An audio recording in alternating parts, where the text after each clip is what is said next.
Welcome to reading every X-Men comic ever. The series I read, recap, and rank every X-Men comic ever. This week was all about the 6 Uncanny X-Men issues before our next event, which will be our first X-Men centric event, and our first event that isn't related to Secret Wars in any way.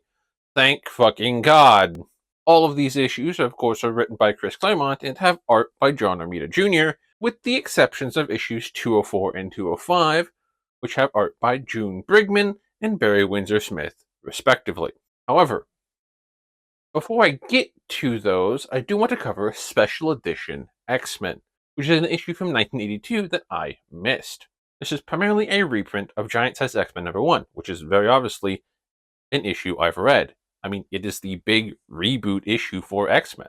But it did have a new secondary story titled A Day Like Any Other, which is by Chris Claremont and Dave Cockrum. It is a pretty simple story following Kitty, who gives Ileana a full tour of the mansion, while the others prepare a surprise party for Kitty's 14th birthday. Like I said, pretty simple story. However, it does confirm the age of both Kitty and Colossus as 14 and 19 respectively, which makes that relationship real bad. I mean, it was already bad without the confirmation of Colossus's age, but now that I have it, it's somehow worse.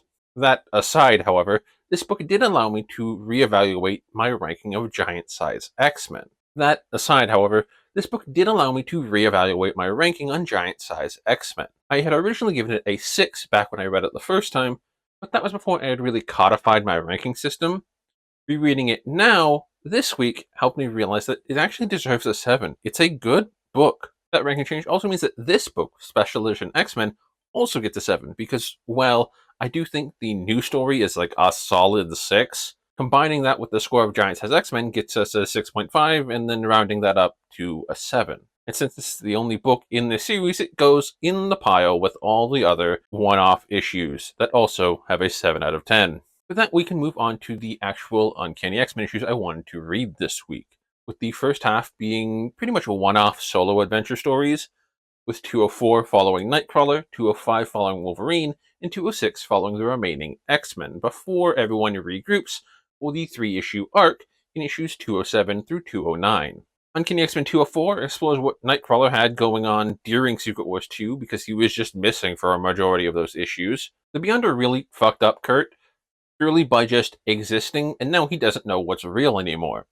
So he sulks and accuses his adoptive sister girlfriend of using a love spell on him, until he spots a woman getting taken by Arcade and steps in to help. This turns out to be exactly what he needed to get out of his funk, and the woman turns out to be an heir for a super frictional country of Ruritania, much to the surprise of both Nightcrawler and the woman.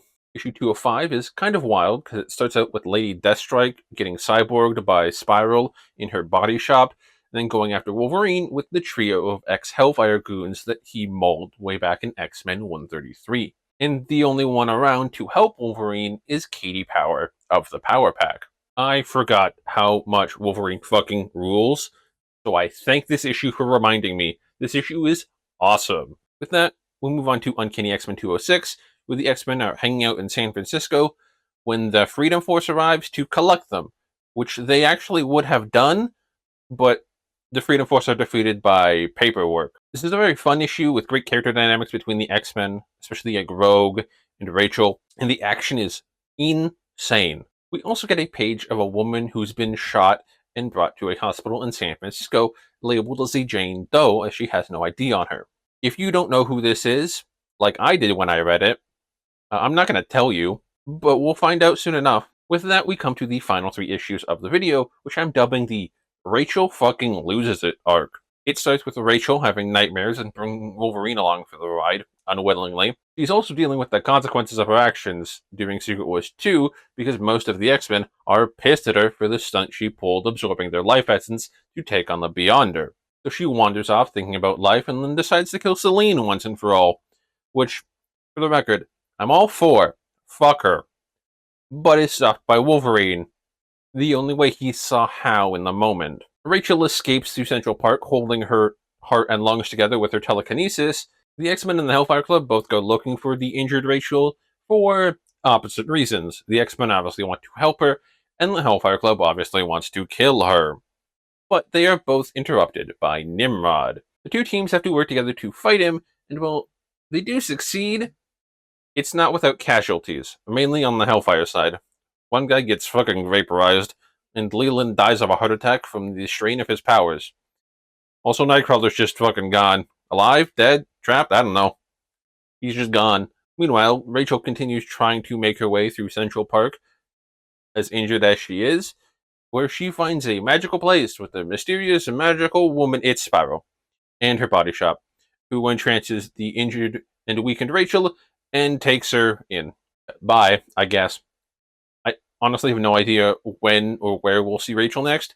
I know she's needed for Excalibur to start, but that's still a couple of weeks away. So I'm excited to see when and where she'll appear back up. Although it'll probably be within the next arc or two in this series. But who knows? It could be X Factor. I don't know. This arc was fully unexpected, but in hindsight, it makes a lot of sense.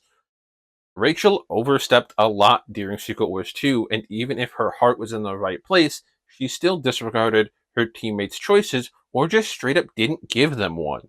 And I gotta say, that's bound to cause some conflict. Sure, the X-Men could have handled it better after the fact, but Rachel never really gave them a chance. She just kind of left. I do also really love Logan's justification for his actions, both in and out of the moment of Celine's attempted murder. Not only does it reinforce his actions and points from the end of issue 205, but it is another instance, and probably the most blatant one, of him being the one who really understands what the X-Men are, regardless of how they're treated, and what that means.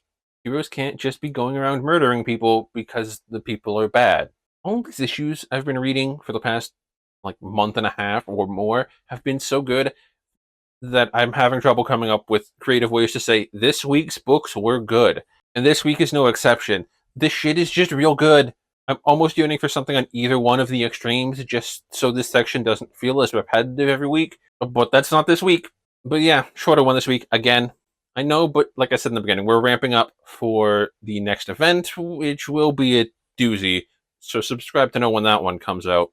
If you like the video, please hit the button and comment below because that helps. If you've missed any episodes, the entire playlist is in the description, so you can head over there and catch up.